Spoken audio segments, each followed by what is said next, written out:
Anthology of Discourses, a refreshing translation of the Sutta Nipāta, translated by Bhikkhu Sujato and read by Angus Cargill. About Nalaka. The seer Asita in his daily meditation saw the bright-clad gods of the 33 and their lord Saka joyfully celebrating, waving streamers in exuberant exultation.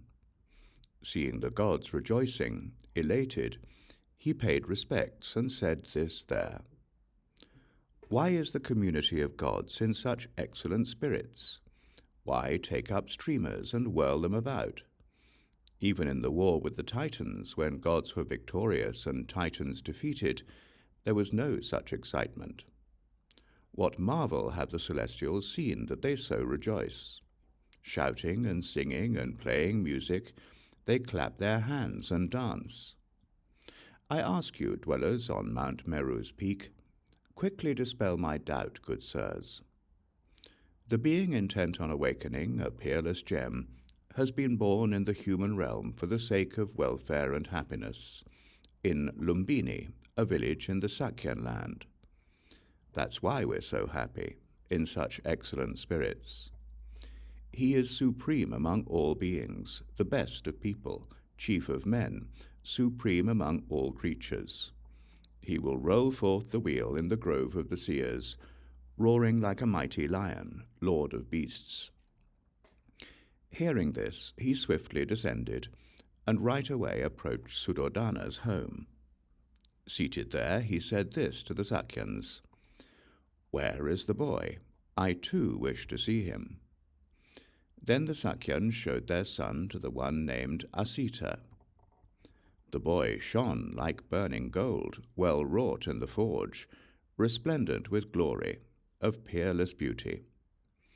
The boy beamed like crested flame, pure as the moon, lord of stars traversing the sky, blazing like the sun, free of clouds after the rains.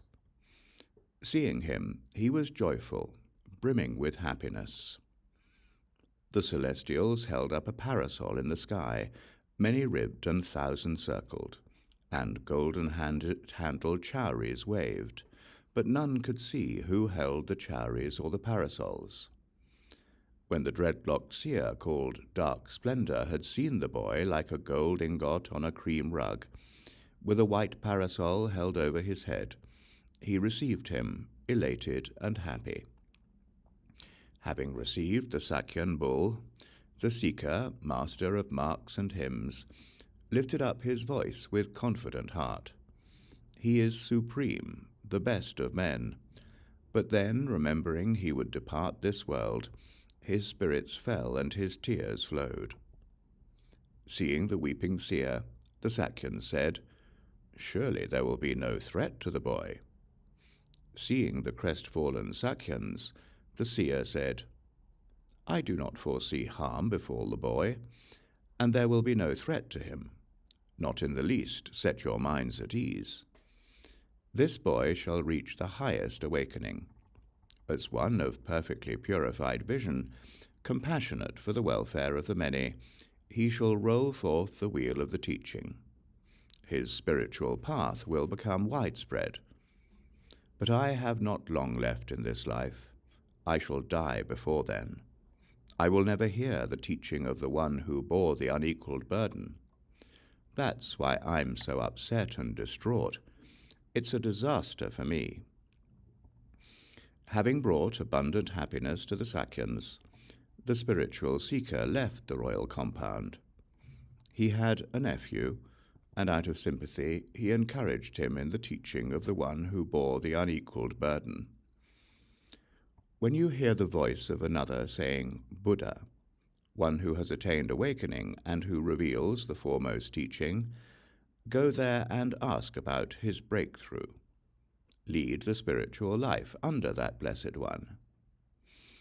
Now that Nalaka had a store of accumulated merit, so when instructed by one of such kindly intent, with perfectly purified vision of the future, he waited, anticipating the victor, guarding his senses. When he heard of the victor rolling forth the excellent wheel, he went to him, and seeing the leading seer, he became confident. The time of Asita's instruction had arrived, so he asked the excellent sage about the highest sagacity. The introductory verses are finished. I now know that Asita's words have turned out to be true. I ask you this, Gautama, who has gone beyond all things? For one who has entered the homeless life, seeking food on alms round, when questioned, O sage, please tell me of sagacity, the ultimate state. I shall school you in sagacity, said the Buddha, so difficult and challenging. Come, I shall tell you all about it. Brace yourself, stay strong. In the village, keep the same attitude, no matter if reviled or praised. Guard against ill-tempered thoughts. Wander peaceful, not frantic. Many different things come up like tongues of fire in a forest. Women try to seduce a sage. Let them not seduce you. Refraining from sex, having left behind sensual pleasures high and low, don't be hostile or attached to living creatures, firm or frail. As am I, so are they. As are they, so am I. Treating others like oneself, neither kill nor incite to kill. Leaving behind desire and greed for what ordinary people are attached to, one whose eye is clear would set out to practice. They'd cross over this abyss. With empty stomach, taking limited food, few in wishes, not greedy, truly hungerless regarding all desires, desireless, one is quenched. Having wandered for alms, they'd take themselves into the forest, and nearing the foot of a tree, the sage would take their seat. That attentive one, intent on absorption, would delight within the forest. They'd practice absorption at the foot of a tree, filling themselves with bliss. Then, at the end of the night, they'd take themselves into a village. They'd not welcome being called, nor offerings brought from the village. A sage who has come to a village would not walk hastily among the families. They'd not discuss their search for food, nor would they speak suggestively. I got something, that's good. I got nothing, that's fine. Unaffected in both cases, they'd return right to the tree, wandering with bowl in hand, not dumb, but thought to be dumb. They wouldn't scorn a tiny gift, nor look down upon the giver. For the practice has many aspects, as explained by the ascetic. They do not go to the far shore twice, nor having gone once do they fall away.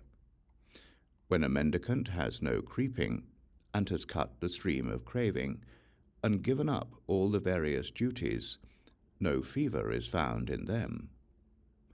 I shall school you in sagacity. Practice as if you were licking a razor's edge, with tongue pressed to the roof of your mouth. Be restrained regarding your stomach.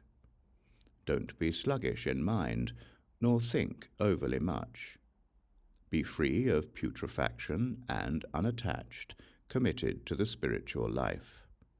Train in a lonely seat, attending closely to ascetics. Solitude is sagacity, they say. If you welcome solitude, you'll light up the 10 directions. Having heard the words of the attentive, the meditators who've given up sensual desires, a follower of mine would develop conscience and faith all the more. Understand this by the way streams move in clefts and crevices. The little creeks flow on babbling, while silent flow the great rivers.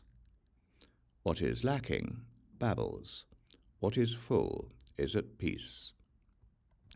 The fool is like a half-full pot, the wise like a brimful lake. When the ascetic speaks much, it is relevant and meaningful, knowing he teaches the Dharma, knowing he speaks much. But one who, knowing, is self-controlled, knowing, does not speak much. That sage is worthy of sagacity. That sage has achieved sagacity.